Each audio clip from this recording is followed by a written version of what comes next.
আসসালামু আলাইকুম। আমি ডক্টর হাবিবা ইলাহি স্ট্যাটিস্টিক্স ক্লাসে আপনাদের স্বাগতম।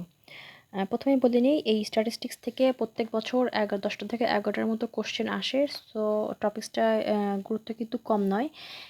প্রথম লেকচারে প্রথমে বলে নিই এখান থেকে কি কোশ্চেন আসে। এই স্ট্যাটিস্টিক্স থেকে মেইনলি ইনসিডেন্টস নিয়ে 2-3টা কোশ্চেন আসে। এই ইনসিডেন্টসগুলো আসলে মুখস্থ করতে হয়, যেমন মোলার প্রেগনেন্সির ইনসিডেন্টস কত, বা vaginal birth after caesarean section এটার ইনসিডেন্টস কত, ডেথ রেট কত, এই টাইপের কিছু কোশ্চেন আসে যে কোশ্চেনগুলো কিনা হচ্ছে আপনার মুখস্থ করতে হবে। এখানে আসলে মাথা খাটানোর তেমন কিছু নাই, জাস্ট শুধু মুখস্থ। আর বাদবাকি যে কোশ্চেনগুলো আসে সেই কোশ্চেনগুলো সবই হচ্ছে অঙ্ক। কিছু ইকুয়েশন মুখস্থ করে ফেললে এই অঙ্কগুলা খুব ভালো মতো পারা যায়। তো তাহলে কোশ্চেনের একটা প্রথমে আসে কি ইনসিডেন্টস নিয়ে 1টা বা 2টা কোশ্চেন আপনি পাবেন। নেক্সট যেটা আসবে সেটা হচ্ছে টাইপ অফ ভ্যারিয়েবল। সো আমরা এখানে টাইপ অফ ভ্যারিয়েবল পড়বো। এরপরে আসবে হচ্ছে mean, median, mode, standard deviation, coefficient of variation, range, এই টাইপের থেকে কোশ্চেন আসবে। নর্মাল ডিস্ট্রিবিউশন থেকে কোশ্চেন আসবেই চোখ বন্ধ করে, এবং নর্মাল ডিস্ট্রিবিউশনের ক্রাইটেরিয়া থেকে কোশ্চেন আসে। এরপর এখান থেকে হচ্ছে আপনার বিভিন্ন ধরনের ভ্যালু বের করতে দিবে। কনফিডেন্স ইন্টারভাল থেকে কোশ্চেন আসে। পি ভ্যালু থেকে কিছু কোশ্চেন আসে। নাল হাইপোথেসিস এবং পি ভ্যালু এর রিলেশন নিয়ে কিছু কোশ্চেন আসে। কি টাইপস অফ ইরর, সেই টাইপস অফ ইররের ডেফিনেশন থেকে কোশ্চেন আসে। এবং প্যারামেট্রিক এবং নন প্যারামেট্রিক যে হাইপোথেসিসগুলো আছে সেগুলো জাস্ট হচ্ছে এক্সাম্পল থেকে কোশ্চেন আসে। আর যে কোশ্চেনটা আসে সেটা হচ্ছে অ্যাবসোলিউট রিস্ক, বিভিন্ন ধরনের রিস্ক এস্টিমেশন করতে হয়, যেমন রিস্ক রিস্কের এস্টিমেশন আসে, অ্যাবসোলিউট রিস্কের ইকুয়েশন আসে, relative risk, then number need to be treated, এই টাইপের কিছু কোশ্চেন গুলো আসে।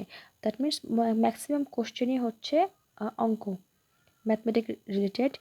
একটা বক্স দিয়ে দেয়, সেই বক্স থেকে হচ্ছে আপনার absolute risk, relative risk, then positive predictive value, negative predictive value, sensitivity, specificity, এই ধরনের কোশ্চেনের সলভ করতে হয়। সো স্ট্যাটিস্টিক্স নিয়ে খুব মানে মাথা ব্যথার কোনো কারণ নাই, আবার বেশি ছেড়ে দেওয়ারও কোনো কারণ নেই। এখান থেকে খুব বেশি ডিপ পড়ার কোনো দরকার নাই। আমার মনে হয় এই ইকুয়েশনগুলো ঠিকমতো মুখস্থ করে রাখলে এবং সেই অনুযায়ী কোশ্চেনগুলো সলভ করলেই, মানে প্রিভিয়াস আপনি যে 4 থেকে 5 বছরের কোশ্চেন সলভ করে ফেলেন, তাহলে হচ্ছে আপনি 10টার মধ্যে 8টা কোশ্চেন অ্যান্সার দিয়ে আসতে পারবেন। আমি বাদবাকি ইনসিডেন্টসের যে 2টা থেকে 3টা কোশ্চেন আসবে সেই কোশ্চেনের কোনো গ্যারান্টি দিতে পারছি না, কারণ আমার নিজেরও ইনসিডেন্টস মুখস্থ থাকতো না। আরেকটা কথা, ফেব্রুয়ারিতে যে কোশ্চেনগুলো এসছে সেখান থেকে আমি 4টা কি 5টা কোশ্চেনের রিকল করতে পারি। তো তার মধ্যে আমি 4টাই ভুল করেছিলাম। এর কারণ আমি যখন প্রিপারেশান নেই তখন স্ট্যাটিস্টিক্স সম্পর্কে আমার আইডিয়া খুবই বাজে ছিল। এখনও আইডিয়া যে খুব বেশি ক্লিয়ার তাও না। তবু আপনাদের ক্লাস নেওয়ার জন্য আমি ওগুলোকে সাম আপ করে নিয়ে আসছি। এবং গত বছর আমাদের যে এই জেনেসিসের যে ক্লাসটা হয়েছিল সেই ক্লাস থেকে আসলে আমরা খুব বেশি উপকৃত হই নাই। এটা হচ্ছে মূল কথা, কারণ আমরা নিজেরাও বুঝতে পারতাম না যে কী পড়তে হবে না কী পড়তে হবে না। যার কারণে যেটা করেছিলাম যে অক্সফোর্ড টোটালটাই পড়তে গিয়েছিলাম, যার কারণে আমার মাথার মধ্যে কিছুই ঢোকে নাই। সো আমি আপনাদেরকে আজকে যে স্ট্যাটিস্টিক্সের ক্লাসটা করে নিয়ে আসছি সেটা খুবই শর্ট কিন্তু খুবই ভ্যালুয়েবল। মানে জাস্ট এই টপিকসগুলার ইকুয়েশান পড়তে বলছি না আমি, টপিকসগুলো আপনাকে ডিটেলস পড়তে বলছি না। আপনি যদি শুধু ইকুয়েশানগুলো আপনি যদি জাস্ট শুধু ইকুয়েশানগুলো আর কি মুখস্থ করে যান, তাহলে আপনি অ্যাটলিস্ট 10টার মধ্যে 8টা কোশ্চেন চোখ বন্ধ করে আপনি সলভ করে ফেলে আসতে পারবেন। আমার আবারও খুব দুঃখ লাগছে যে আমি যদি প্রিপারেশন নিয়ে যেতাম, তাহলে আমি যে মার্কস পেয়েছি হয়তোবা তার চাইতে আরও একটু বেশি আমার গ্রেড একটু আপডেট থাকতো। তো যাই হোক, আমি ক্লাসে এখন জাস্ট শুধু ওই টপিকসগুলোই আপনাদেরকে পড়াচ্ছি, এবং ইনশাল্লাহ আমি প্রিভিয়াস 4 ইয়ারের কোশ্চেন সলভ করে নিয়ে এসেছি, সেগুলো আমি আপনাদেরকে আপলোড দিয়ে দিব। এগুলো করার পরও যদি আপনারা না পারেন সেক্ষেত্রে আমাকে একটু পার্সোনালি নক করবেন, আমি ইনশাল্লাহ আপনাদেরকে এই সলিউশনগুলো দিয়ে দিতে পারবো বলে আশা করি। আমি নিজেও স্ট্যাটিস্টিক্স সম্পর্কে খুব বেশি ভালো বুঝি না, খুব বেশি ভালো বোঝার ধারণাও ফিল করি না। তো চলুন আমরা ক্লাস শুরু করি। কিছু টার্মিনোলজি: পপুলেশন কি, স্যাম্পল কি, ডাটা কি, প্যারামিটার কি, ভেরিয়েবল কি। এটা হচ্ছে আমার ফার্স্ট স্লাইড। তো পপুলেশন হচ্ছে ইন্টারসেট অফ ভ্যালু, স্যাম্পল হচ্ছে সাবসেট অফ ভ্যালুস। অর্থাৎ ধরুন আমি বাংলাদেশে কতজন ডক্টর আছে তাদের ব্লাড মিন ব্লাড প্রেশার বের করে ফেলতে চাই, তাহলে এই যে বাংলাদেশের সমস্ত যে ডক্টর, সেই ডক্টরগুলো হচ্ছে পপুলেশন। আর এখান থেকে যে আমি 30,000 বা 40,000 ধরেন যে আমি 30,000 বা 40,000 ডক্টরের যে মিন ব্লাড প্রেশারটা পার্সোনালি মেপে বা ফিজিক্যালি মেপে যেটা আমরা বের করে ফেলবো, সেটাই হচ্ছে আপনার মানে ওই ডক্টর সংখ্যাটা হচ্ছে স্যাম্পল। অর্থাৎ পপুলেশন হচ্ছে বাংলাদেশের সমস্ত ডক্টর, কিন্তু সমস্ত ডক্টর তো আসলে প্রেশার মেপে ফেলা সম্ভব নয়। এই কারণে আমরা কিছু সংখ্যক ডক্টর নিয়ে কাজ করি, তখন ওই কিছু সংখ্যক ডক্টরটাই হচ্ছে স্যাম্পল। এখন এই যে কিছু সংখ্যক ডক্টরের যে আমরা মিন ব্লাড প্রেশারটা মাপলাম, তাদের যে সামারিটা পেলাম, সেটাই বলবো আমার ডাটা। এবং যদি আমরা সারা বাংলাদেশের ডক্টরদের মিন ব্লাড প্রেশারটা মেপে ফেলি, তখন সেটাকে আমরা বলবো প্যারামিটার। দেখুন এখানে সেটাই বলা হয়েছে, ডাটা হচ্ছে সামারি ইনফরমেশন অফ স্যাম্পল, আর প্যারামিটার হচ্ছে summary information of population. Variable কি? ভ্যারিয়েবল মানে যেটা ভ্যারি করে সেটাই ভ্যারিয়েবল। অর্থাৎ ক্যারেক্টারিস্টিক্স বিং মেজার্ড, যে ক্যারেক্টারিস্টিক্সটা আমরা মাপি সেটাই হচ্ছে ভ্যারিয়েবল। যেমন এজ মাপি, সেক্স মাপি, weight, social status, nutritional status, এরকম আরও অনেক কিছুই মাপা যায়, তাহলে এগুলো সবই হচ্ছে ভ্যারিয়েবল। এখন এই ভ্যারিয়েবল থেকে একটা কোশ্চেন আসে,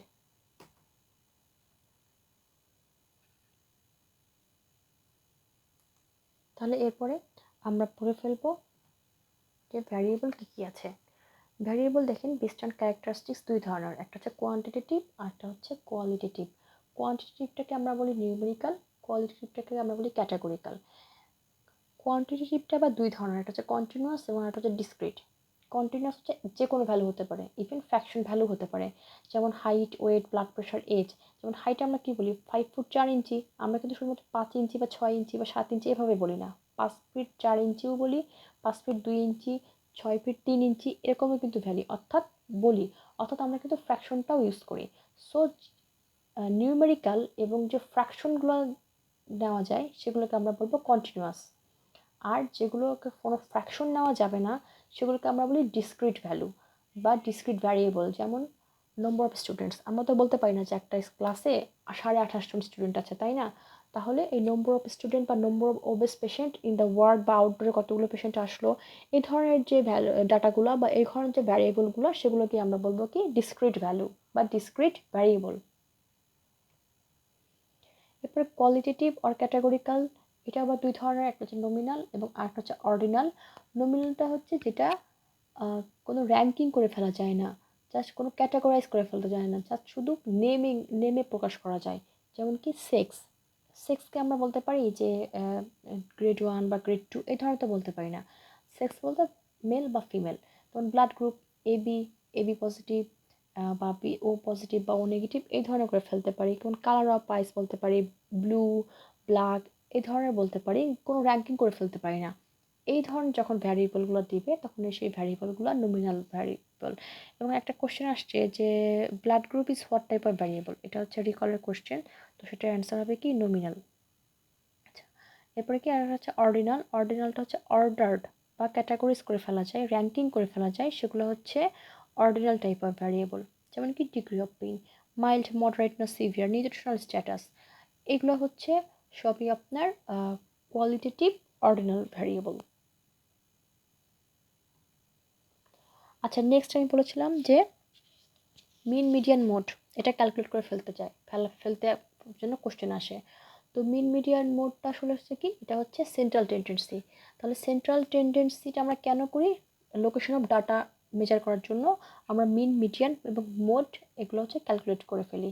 এই মিন মিডিয়ান মোড ছাড়া পার্সেন্টাইল, ডিসাইল বা কোয়ার্টাইল ভাবেও এই measure of location of data বের করে ফেলা যায়, কিন্তু আমরা ওগুলোতে যাব না। আমরা শুধুমাত্র মিন, মিডিয়ান এবং মোড এটা কিভাবে মাপা যায় সেটা জানবো।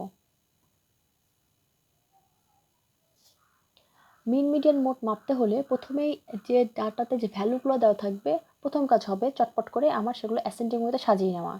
এরপরে আমরা কি জানি, মিন হচ্ছে গড়। তাহলে আমরা ছোটোবেলায় যেভাবে গড়ের অঙ্ক করে আসছি, যে সবগুলো ভ্যালুকে যোগ করে নাম্বার দিয়ে ভাগ করে ফেলা, এটাই হচ্ছে মিন। এখানেও জাস্ট সেম একই রকম, যে average of values expressed by X, এবং ম্যাথামেটিক্যালি এক্স সমান সমান x1 plus x2 plus dot dot xn divided by n। অর্থাৎ আমরা সবগুলো ভ্যালুকে যদি যোগ করে ওই সংখ্যক দিয়ে ভাগ করে ফেলি, তাহলে আমরা কী পাবো, মিন পেয়ে যাব। এরপরে মিডিয়ান। মিডিয়ান হচ্ছে এখানে দুটো আছে, যদি আমি দেখি যে আমাকে যে সেটের মধ্যে যে ভ্যালুগুলো দেওয়া আছে সেই ভ্যালুগুলোর নাম্বার যদি অড হয়, তাহলে সেক্ষেত্রে আমরা অ্যাসেন্ডিং ওয়েতে সাজিয়ে নিব এবং মিডিল যে ভ্যালুটা সেটাই হবে আমার মিডিয়ান। কিন্তু যদি আমার ইভেন সংখ্যক ভ্যালু দেওয়া থাকে, তাহলে সেক্ষেত্রে এগেইন আমরা অ্যাসেন্ডিং ওয়েতে সাজিয়ে নিব এবং সামেশন অফ মিডিল টু, অর্থাৎ মাঝখানে যে দুটো ভ্যালু পাবো সেই দুটা ভ্যালুকে যোগ করে যদি আমরা 2 দিয়ে ভাগ করে দেই, তাহলে আমরা যে ভ্যালুটা পাবো সেটাই হবে ওই সেটের মিডিয়ান। আর মোড হচ্ছে most of an occurring value, মানে যেটা ফ্রিকোয়েন্টলি, যে ভ্যালুটা ফ্রিকোয়েন্টলি আসতে থাকবে, যেটা ফ্রিকোয়েন্সি বেশি, সেটাই হচ্ছে আমার মোড।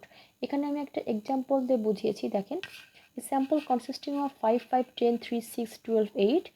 তাহলে এটার মিন মিডিয়ান মোড কত? প্রথমে দেখুন আমি এটা অ্যাসেন্ডিং অর্ডারে সাজিয়ে নিয়েছি, অর্থাৎ ছোটো থেকে বড় 3 5 5 6 8 10 12।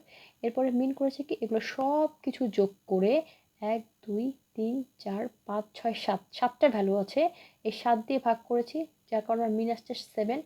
মিডিয়ান কত? দেখুন এখানে যেহেতু 7টা ভ্যালু, তার মানে এটা কি অড। সো অড হলে কি হবে, মাঝখানে যে ভ্যালুটা সেটাই এখানে আমার মিডিয়ান এসছে।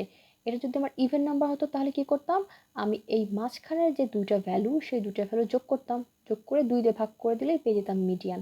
এবং মোড হচ্ছে 5, কারণ এখানে আমার 5 দুইবার এসেছে, সো এটার মোড হবে 5। আচ্ছা, measures of dispersion of data. এখানে আসলে আমি স্লাইডে ঠিকঠাক মতো রুট ভ্যালু দেন সামেশন এই গুলো ঠিক মতো লিখতে পারি নাই। তো এটার জন্য আপনারা স্ট্যাটিস্টিক্সের যে সাপ্লাই শিটটা দিয়েছে, লেকচার শিটটা, সেখানে দেখবেন ইকুয়েশনগুলো দেওয়া আছে। যদি আপনাদের কাছে সেইটা শিটটা না থাকে, তাহলে অক্সফোর্ডের আপনারা 372 এবং 373 নম্বর পেজে ইকুয়েশনগুলো দেওয়া আছে সুন্দর করে, এগুলো আপনারা নিজেরাই একটা জায়গায় লিখে রাখবেন এবং প্রতিদিন এই ইকুয়েশনগুলো একবার চোখ বুলাবেন, কারণ ওইখানে যে যদি ঠিক মতো একদম a plus b whole square, বীজগণিতে আমাদের এখনও যে a plus b whole square সমান সমান a square plus 2b plus b square, এটা মাথার মধ্যে যে এখনও মাথার মধ্যে যে আছে, এটা ঠিক এভাবেই মাথার মধ্যে নিয়ে যেতে হবে। কারণ পরীক্ষার হলে যে এত এত কোশ্চেনের মধ্যে তখন মাথা থেকে আসলে এই ইকুয়েশনগুলো বের করা খুব টাফ।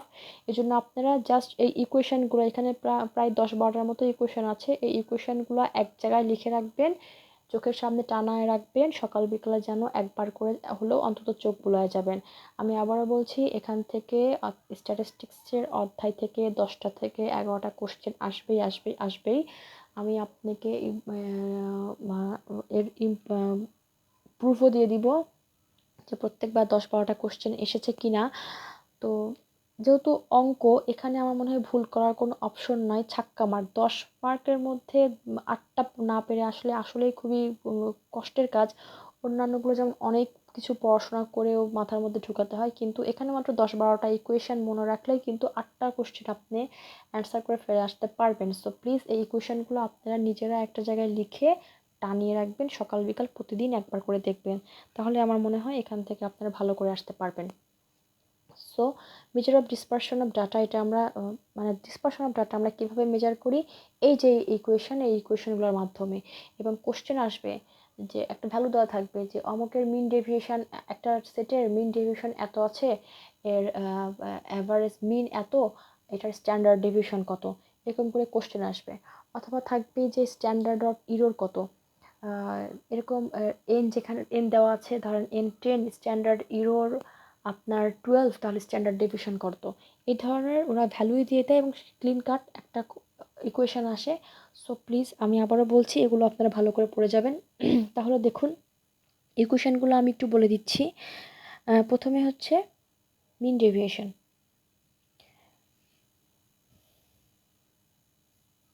মিন ডেভিয়েশন আমরা কীভাবে করতে পারি, এটা হচ্ছে সামেশন।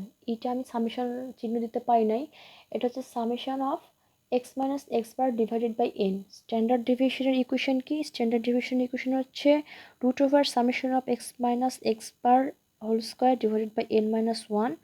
কোএফিসিয়েন্ট অফ ভেরিয়েশনের ইকুয়েশন হচ্ছে coefficient of variation equal to standard deviation divided by x into 100। এরকম কোশ্চেনগুলো আপনারা প্লিজ লিখে নেবেন।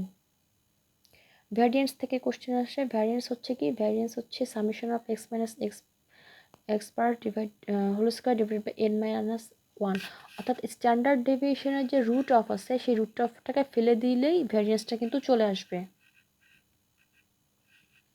এখানে একটা এক্সাম্পল দিয়েছি যে স্যাম্পল কনসিস্টিং অফ 1 2 3 4 5, তাহলে এর মিন কত দেখেন, মিন আমি বের করে নিয়েছি। মিনটাকে কিন্তু এক্স বার বা বড় হাতের এক্স দিয়ে প্রকাশ করা হয়।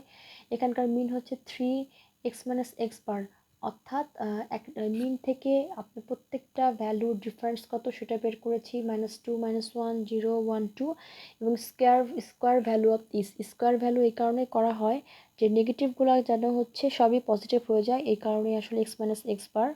সেখানে দেখেন স্কোয়ার করার পরে সবগুলো পজিটিভ রেজাল্ট চলে আসছে। এরপরে আবার হচ্ছে সামেশন করে দেওয়া হয়েছে, সামেশন করে 10 পাওয়া গেছে, এবং সেখান থেকে আমি প্রত্যেকটার ভ্যালুই বের করেছি, স্ট্যান্ডার্ড ডেভিয়েশন বের করেছি, ভ্যারিয়েন্স বের করেছি, কোএফিসিয়েন্ট অফ ভ্যারিয়েন্স বের করেছি। তো আপনারা এরকম ভ্যালু দেওয়া থাকবে, তো এখান থেকে খুব ইজিলি আপনি কোশ্চেনগুলো করে ফেলতে পারবেন। এগুলো আসলে একটু প্র্যাকটিসের দরকার, আপনারা একটু প্র্যাকটিস করবেন। জাস্ট প্র্যাকটিস বলতে এক্সট্রা কোনো প্র্যাকটিস করতে হবে না, কোশ্চেনগুলো সলভ করে আপনারা একটা খাতা বানিয়ে ফেলবেন। এই রিকলস থেকে যে স্ট্যাটিস্টিক্সের যে কোশ্চেনগুলো আসছে সেগুলো একটা খাতায় জাস্ট শুধু করে ফেলবেন। আমি এখানে বলেও দিব যে কত কত নাম্বারের স্ট্যাটিস্টিক্সের কোশ্চেনগুলো আছে, তো ওগুলো আপনারা একটা খাতায় লিখে ফেলবেন এবং ওগুলো একটু একটু প্র্যাকটিস করবেন, তাহলেই দেখবেন আপনাদের প্র্যাকটিসটা হয়ে যাবে। আচ্ছা, নেক্সট কোশ্চেন আসে নর্মাল ডিস্ট্রিবিউশন থেকে। এখান থেকে আমরা দুটো জিনিস পড়বো, একটা হচ্ছে ক্রাইটেরিয়া পড়বো, এবং 2 নম্বর হচ্ছে এখান থেকে অঙ্ক আসে, সেই অঙ্কগুলো হচ্ছে করব। তাহলে ফার্স্টে আসে হচ্ছে প্রবাবিলিটি নর্মাল ডিস্ট্রিবিউশনটা হচ্ছে কেমন। নর্মাল ডিস্ট্রিবিউশন মানে হচ্ছে পৃথিবীর সমস্ত কিছু স্ট্যাটিস্টিক্সের যে ভ্যালুগুলো আছে, যদি আপনি সমস্ত ভ্যালু বা সমস্তগুলো ডাটা যদি আপনি গ্রাফিক্যাল ওয়েতে প্রেজেন্টেশন করতে চান, তাহলে তার শেপ হবে একটা বেল শেপড, অর্থাৎ এই টাইপের এরকম একটা বেল শেপড হবে। এটা হচ্ছে ন্যাচারালি, এটা গড গিফটেড একটা ডিস্ট্রিবিউশন। সো এটাকে এই জন্যই বলে নর্মাল ডিস্ট্রিবিউশন, এবং এটা কারণ জার্মান বিজ্ঞানী গসিয়ান সাহেব এটা প্রথম দেখেছেন বলে এটাকে বলা হয় গসিয়ান ডিস্ট্রিবিউশন। তাহলে এই নর্মাল ডিস্ট্রিবিউশন বা গসিয়ান ডিস্ট্রিবিউশনের ফার্স্ট ক্রাইটেরিয়া হচ্ছে এটা হচ্ছে একটা বেল শেপড এবং বাইল্যাটারালি সিমেট্রিক্যাল, অর্থাৎ এখান থেকে যদি আমি একটা দাগ দিই তাহলে দেখেন এটা কিন্তু বাইল্যাটারালি সিমেট্রিক্যাল।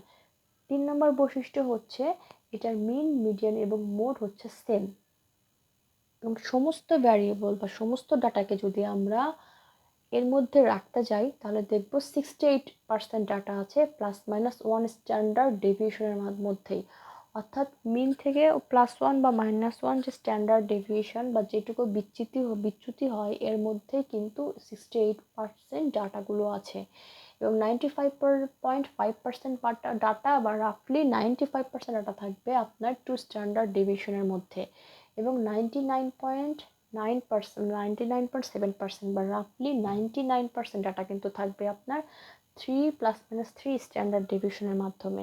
এখন এই যে গ্রাফটা দেখালাম, এই গ্রাফ থেকেই কিন্তু 2 ধরনের কোশ্চেন আসবে, একটা ক্রাইটেরিয়া বলে দিতে পারে যে এটা which is not the criteria of normal distribution, অথবা এই যে পিকচারটা দেখাচ্ছি এই পিকচারটা মাথার মধ্যে ঢুকায় নেন, এই পিকচারটা থেকে ওরা ম্যাথমেটিক্স সাজিয়ে বলে দেয় যে হচ্ছে এই এই ম্যাথমেটিক্সটা এর মধ্যে ইনপুট করে, এবং ইনপুট করে ওরা হচ্ছে এখান থেকে একটা ভ্যালু জানতে চায়। 2017 বা 2015 সালের একটা ওবেসিটি নিয়ে এরকম একটা কোশ্চেন এসছে, সেই কোশ্চেনটা আমার এখন অ্যাজ ইট মনে নেই। যখন কোশ্চেন আমি তো বলেছি কোশ্চেনগুলো আমি আপনাদের সলভ করে দিব, যখন কোশ্চেনগুলো সলভ করব তখন কিন্তু আপনারা দেখবেন যে এই যে ফিগারটা, এই ফিগারটা থেকেই কিন্তু আপনার কোশ্চেনটা এসছে। সো ফিগারটা মনে রাখতে হবে। এই দেখুন এখানে এটাকে আরও ভাগ করে দেওয়া হয়েছে, কি বলা হয়েছিল যে +-1 স্ট্যান্ডার্ড ডেভিয়েশনের মধ্যে 68% ডাটা থাকবে, অর্থাৎ +34 থাকবে এই দিকে, -34 থাকবে এই এই তার মাইনাস দিকে থাকবে। এরপর 95%-এর ক্ষেত্রেও ভাগ করে দেখানো হয়েছে যে 34 আর 13 কত হয়, 4 3 7 47% থাকবে এই সাইডে পজিটিভের দিকে, এবং 47% থাকবে নেগেটিভের দিকে। ঠিক তেমনভাবেই 99% ডাটার ক্ষেত্রেও এদিকে কতটুকু থাকছে এদিকে কতটুকু থাকছে এটার উপরেই কিন্তু আবারও বলছি ওবেসিটি নিয়ে কোশ্চেনটা আসে, এবং এই কোশ্চেনটা হচ্ছে র্যান্ডমলি আসে, মানে বারবার করেই আসে। সো এই একটা কোশ্চেন সলভ করলেই কিন্তু আপনার হচ্ছে চোখ বন্ধ করে থাকবেন যে আমি একটা কোশ্চেন কনফার্ম পাবোই। নেক্সট হচ্ছে স্ট্যান্ডার্ড ইরর। স্ট্যান্ডার্ড ইররের আমরা কিভাবে ক্যালকুলেশন করব? স্ট্যান্ডার্ড ইরর সমান সমান standard deviation divided by root of N. এক্ষেত্রে ভ্যালু দেওয়া থাকে যে একটা স্ট্যাটিস্টিক্সের স্ট্যান্ডার্ড ডেভিয়েশন এত, রুট এন এত, তাহলে স্ট্যান্ডার্ড ইররটা কি, সেক্ষেত্রে জাস্ট এই ইকুয়েশনে অঙ্ক ফেলে দিলেই হয়ে যাবে। কনফিডেন্স ইন্টারভাল, আমাদের সময় যে কোশ্চেন আসছিল 95% কনফিডেন্স ইন্টারভাল, এটার একটা ইকুয়েশন আসছিল। সো ওখান থেকে হচ্ছে আমরা এখান থেকে দুইটা ইকুয়েশন মুখস্থ করব, যে 95% কনফিডেন্স ইন্টারভাল এবং 99% কনফিডেন্স ইন্টারভাল কীভাবে ক্যালকুলেট করতে হয়। প্রথমে আসি, কনফিডেন্স ইন্টারভালটা আসলে একটা ডিফারেন্স বিটুইন দ্য মিনস। অর্থাৎ একটু বলি, এই যে প্রথমে যেটা বলেছিলাম যে বাংলাদেশের যদি আমি 80,000 ডক্টরের যদি আমি মিন ব্লাড প্রেশার মেপে ফেলতে চাই, যদি আমি মাপতে চাই, তাহলে আমি কাজ করছি হচ্ছে স্যাম্পল নিয়ে। ধরলাম আমার একটা স্যাম্পল হচ্ছে একটা স্যাম্পল 10,000 একটা স্যাম্পল, এরকম আমি 3-4টা স্যাম্পল নিলাম, তাহলে প্রত্যেকটা স্যাম্পলেরই তো একটা না একটা করে মিন থাকবে। ধরলাম আমি 50,000 ডক্টরের ডাইরেক্ট ব্লাড প্রেশার মেপে ফেললাম এবং আমার 5টা স্যাম্পল সেট থাকলো, প্রত্যেকটা স্যাম্পলের আসছে আপনার 10,000 করে ডক্টর। তাহলে প্রথম 10,000 জন ডক্টরের আমরা মিন ব্লাড প্রেশার পেলাম একটা, ধরলাম সেটা 110। এরপর দ্বিতীয় যে 10,000 ডক্টর নিয়েছিলাম সেটা আমার 2 নম্বর স্যাম্পল, সেখান থেকে আমি মিন ব্লাড প্রেশার পেয়েছি কত, 130। এরকম করে আমার 5টা স্যাম্পলের আমি 5টা মিন পেয়েছিলাম। এখন এই মিনগুলোর যে ডিফারেন্স, এটাই হচ্ছে কনফিডেন্স ইন্টারভাল। তো এটাই হচ্ছে কনফিডেন্স ইন্টারভাল। তো এইটার জাস্ট ইকুয়েশন আমরা দুটো মুখস্থ করে ফেলবো, এখান থেকে মাথার মধ্যে ঢুকাবো যে কনফিডেন্স ইন্টারভাল থেকে আমার জাস্ট শুধু দুটা ইকুয়েশন মুখস্থ করে যেতে হবে। একটা হচ্ছে 95% কনফিডেন্স ইন্টারভাল কীভাবে ক্যালকুলেট করে, এবং আরেকটা হচ্ছে 99%-এর ক্ষেত্রে কনফিডেন্স ইন্টারভাল কীভাবে ক্যালকুলেট করে। তাহলে 95% কনফিডেন্স ইন্টারভালের কনফিডেন্স ইন্টারভালের ইকুয়েশন হচ্ছে mean plus minus 1.96 into standard deviation. 99% ক্ষেত্রে ওই 1.96টার জায়গায় 2.57 দিয়ে রিপ্লেস করলে এটার ইকুয়েশান চলে আসবে, এবং সেভাবে আমরা ক্যালকুলেট করে কোশ্চেনগুলো সলভ করে ফেলবো। আচ্ছা, হাইপোথিসিসটা আমরা এই কারণেই পড়বো যে নাল হাইপোথিসিস নিয়ে কোশ্চেন আসে। যেমন একবার একটা কোশ্চেন আসছে যে সয়াবিনের সাথে বা সয়া মিল্কের সাথে অস্টিওপোরোসিসের কোনো রিলেশন আছে কিনা, এই টাইপের একটা কোশ্চেন এসেছিলো। সো হাইপোথিসিসটা আমরা একটুখানি আমি বলি। যখন কেউ রিসার্চ করতে চায় তখন সে তো আগে একটা টপিক ফিক্সড করে। ধরলাম যে আমি ওবেসিটির সাথে প্রেশারের যে রিলেশন, সেটা নিয়ে আমি একটা রিসার্চ করব। তো আমার মাথার মধ্যে প্রথমেই আসলো যে ওবেসিটি কজেস হাইপারটেনশন, এটা হবে হচ্ছে আমার রিসার্চ টপিকস। অর্থাৎ আমার হাইপোথিসিসটা কী হলো, ওবেসিটি কজেস হাইপারটেনশন। এখন এই যে হাইপোথিসিসটা আমি দাঁড় করালাম, এই যেটা নিয়ে আমি রিসার্চ করব, এই যে হাইপোথিসিস, এই হাইপোথিসিসটাকে আমি বলছি রিসার্চ হাইপোথিসিস, যেটা আরেকটা নাম অল্টারনেটিভ হাইপোথিসিস। এই যে রিসার্চ হাইপোথিসিসটা আমি নিলাম যে ওবেসিটি কজেস হাইপারটেনশন, এইটাকে কিন্তু আমি ডাইরেক্টলি এক্সামিন করে ফেলতে পারবো না, ডাইরেক্টলি আমি ভেরিফাই করতে ফেলতে পারবো না। এটাই রিসার্চের নিয়ম। এটাকে যদি আমি ভেরিফাই করতে যাই, যদি আমি এক্সামিন করতে চাই, তাহলে আমার দরকার হবে নাল হাইপোথিসিসের। এবং আমি যে হাইপোথিসিসটা দাঁড় করিয়েছি, নাল হাইপোথিসিসটা হবে তার জাস্ট উল্টা। অর্থাৎ আমি কি বলেছিলাম যে আমি রিসার্চ করতে চাই ওবেসিটি কজেস হাইপারটেনশন এটা নিয়ে, এটা আমার রিসার্চ হাইপোথিসিস বা অল্টারনেটিভ হাইপোথিসিস। আমি বললাম নাল হাইপোথিসিসটা হবে অল্টারনেটিভ হাইপোথিসিসের জাস্ট রিভার্স। তাহলে এই ক্ষেত্রে আমার নাল হাইপোথিসিসটা হবে obesity does not causes hypertension. আমি যদি নাল হাইপোথিসিসকে অ্যাকসেপ্ট করাতে পারি, আমি যদি নাল হাইপোথিসিসকে প্রুভড করাতে পারি, তাহলেই কিন্তু আমি রিসার্চ হাইপোথিসিসে পৌঁছাতে পারবো। এখন এই যে রিসার্চ হাইপোথিসিস এবং এই যে নাল হাইপোথিসিস, এটার রিলেশন কিন্তু জাস্ট অপোজিট। একটা যদি হ্যাঁ বলে তাহলে কিন্তু আরেকটা বলবে না। যদি আমি নাল হাইপোথিসিসকে এস্টাবলিশড করে ফেলতে পারি, তাহলে কিন্তু আমার রিসার্চ যে হাইপোথেসিস বা অল্টারনেটিভ হাইপোথেসিস এটা কিন্তু এস্টাবলিশড হবে না। অর্থাৎ নাল হাইপোথেসিসকে যদি আমি ট্রু বলে প্রমাণ করি তাহলে সেক্ষেত্রে অল্টারনেটিভ হাইপোথেসিসটা হবে ফলস। নাল হাইপোথেসিসটাকে যদি আমি ফলস প্রুভ করে ফেলতে পারি তাহলে অল্টারনেটিভ হাইপোথেসিসটা হবে আমার ট্রু। অর্থাৎ তখনই কিন্তু আমার হাইপোথেসিসটা সিগনিফিকেন্ট হবে। তার মানে আমি যদি আমার অল্টারনেটিভ হাইপোথেসিসকে এস্টাবলিশড করে ফেলতে চাই তাহলে আমার নাল হাইপোথেসিসকে আইদার অ্যাকসেপ্টেড অথবা রিজেক্টেড হতে হবে। আমি বললাম যে অল্টারনেটিভ হাইপোথেসিসকে আমরা এক্সামিন করব নাল হাইপোথেসিসের মাধ্যমে। নাল হাইপোথেসিস এবং অল্টারনেটিভ হাইপোথেসিস দুইটা উল্টা। নাল হাইপোথেসিসকে তাহলে আমরা কিভাবে এক্সামিন করব? নাল হাইপোথেসিসকে আমরা এক্সামিন করব পি ভ্যালুর মাধ্যমে। তাহলে আমরা পি ভ্যালু থেকে আসি। পি ভ্যালুটা কি? পি ভ্যালু হচ্ছে নিউমেরিক্যাল এস্টিমেশন অফ প্রবাবিলিটি, এবং এই পি ভ্যালুর সাথে কিন্তু নাল হাইপোথেসিসের একটা চমৎকার কানেকশন আছে। পি ভ্যালু দিয়ে আমরা নাল হাইপোথেসিসকে ভেরিফাই করতে পারি। যদি দেখি যে ওই হাইপোথেসিসের বা পি ভ্যালু ক্যালকুলেশন করে তো পি ভ্যালু বের করে ফেলা যায়। যদি দেখা যায় যে পি ভ্যালু হচ্ছে যদি 0 হয়, P value of null hypothesis যদি 0 হয় তাহলে কি হবে? নাল হাইপোথেসিস রিজেক্টেড। আচ্ছা, পি ভ্যালু রেঞ্জ কিন্তু 0 to 1। হ্যাঁ, 0 মানে সেটা কখনোই ঘটবে না, আর 1 মানে কিন্তু সেটা অবশ্যই ঘটবে। তাহলে যদি এখন আমার নাল হাইপোথেসিসের পি ভ্যালু আমি যদি ক্যালকুলেট করে 0 পাই তার মানে কি হবে? নাল হাইপোথেসিস রিজেক্টেড। 0 মানে তো সেটা একদম 0, মানে ওটা রিজেক্ট হয়ে গেল। নাল হাইপোথেসিস যদি সেটা রিজেক্ট হয়ে যায় তার মানে অল্টারনেটিভ হাইপোথেসিস কি হবে? অ্যাকসেপ্টেড। তার মানে কি? Result significant. ঠিক জাস্ট উল্টা, যদি P value of null hypothesis যদি 1 হয় তার মানে কি? নাল হাইপোথেসিস অ্যাকসেপ্টেড। তার মানে কি? Alternative hypothesis rejected. তার মানে রেজাল্ট কিন্তু নট সিগনিফিকেন্ট। এখন পি ভ্যালুর রেঞ্জ কত বললাম? 0 থেকে 1। শুধুমাত্র মেডিকেলের জন্য পি ভ্যালুর কিছু কাটমার্ক বলে দিয়েছে যে যদি আমি কোনো একটা স্ট্যাটিস্টিক্স যদি করতে যাই, যদি আমি কোনো একটা হাইপোথেসিসের পি ভ্যালু 0 থেকে 0.05 পেয়ে যাই তাহলে সেটাকে আমরা ধরবো নাল হাইপোথেসিস রিজেক্টেড। অর্থাৎ পি ভ্যালু যদি 0 থেকে 0.05 পাই তাহলে সেটা হবে রিজেক্টেড, আর এর উপরে গেলে সেটা হবে accepted null hypothesis.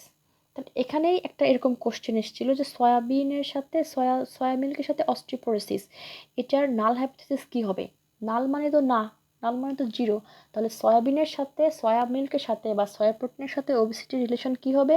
Soya protein does not causes osteoporosis. বোঝা গেল? তার মানে নাল হাইপোথেসিস মানে সেখানে নট কথাটা থাকতেই হবে, না কথাটা থাকতেই হবে। এবং আরেকটা মজার ব্যাপার হচ্ছে যখন জজ কোনো আসামি, এটা হচ্ছে আমি এটা মোজাম্মেল হক স্যারের কাছ থেকে শুনেছি। উনি বলেছেন যে যখন কোনো জজ কোনো আসামিকে ফাঁসি, খুনের আসামিকে ফাঁসি দিতে যায় বা কোনো একটা রায় দিতে যায় তখন নাকি উনি নাল হাইপোথেসিস নিয়ে কাজ করেন। উনি নাকি প্রথমেই হচ্ছে চিন্তা করেন যে এই আসামিটা একে খুন করা নাই।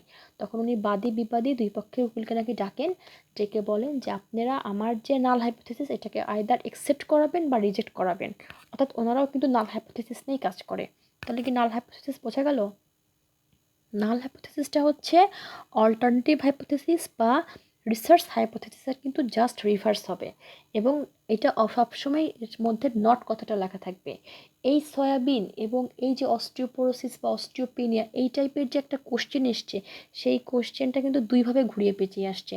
যখন আপনারা রিকলস দেখবেন তখন দেখবেন যে একই জিনিস, বাট একবার মনে হয় নাল হাইপোথেসিস পেয়েছে এবং আরেকবার এই একটু ঘুরিয়ে কোশ্চেনটা করেছে, এবং যে কারণে কোশ্চেনের অ্যান্সার দুই রকম হয়েছে। আচ্ছা, এরপরে আসি error of hypothesis. Error of hypothesis হচ্ছে দুই ধরনের, একটা টাইপ 1 এবং টাইপ 2।